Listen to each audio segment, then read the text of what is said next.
where silence is demanded at all costs. His hesitation to comply sealed his fate. The attack was brutal. Reports described how Menglong was found in a dimly lit alley, far from the luxury apartments and filming sets he was known to frequent. The details were haunting. His body bore marks of struggle, as if he had fought desperately to escape. Witnesses later claimed they had seen 2 masked figures flee the scene, but no one dared come forward officially.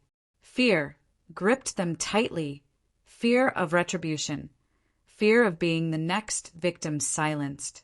Authorities labeled it as a robbery gone wrong. But for those who knew him, this explanation rang hollow.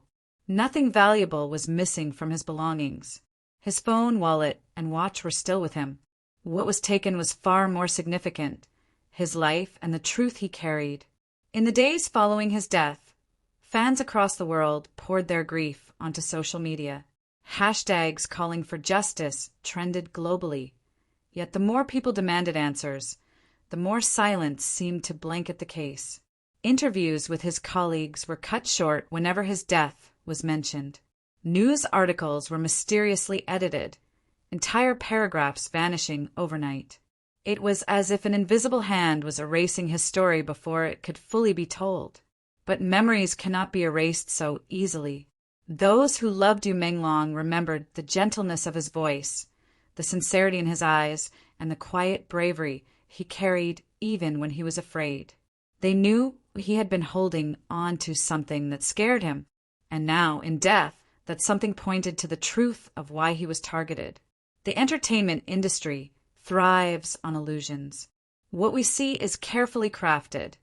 Actors smiling brightly, directors praising teamwork, companies promising wholesome images. Yet beneath that, darker realities exist, realities of exploitation, manipulation, and power plays. Menglong wasn't the first to stumble across these truths, but he may have been one of the few who couldn't bear to keep silent. Those close to him say he was torn. He wanted to protect himself, yet he couldn't ignore the injustice of what he had seen. Perhaps that was his greatest strength and his greatest weakness. In a world where silence ensures survival, he chose conscience. Days before his death, Menglong posted a cryptic message online. It was short, almost unnoticeable, but chilling in retrospect. Not all lights shine for beauty. Some are blinding enough to hide the truth. Fans thought it was poetic. Now it reads like a warning. The aftermath of his passing was devastating. His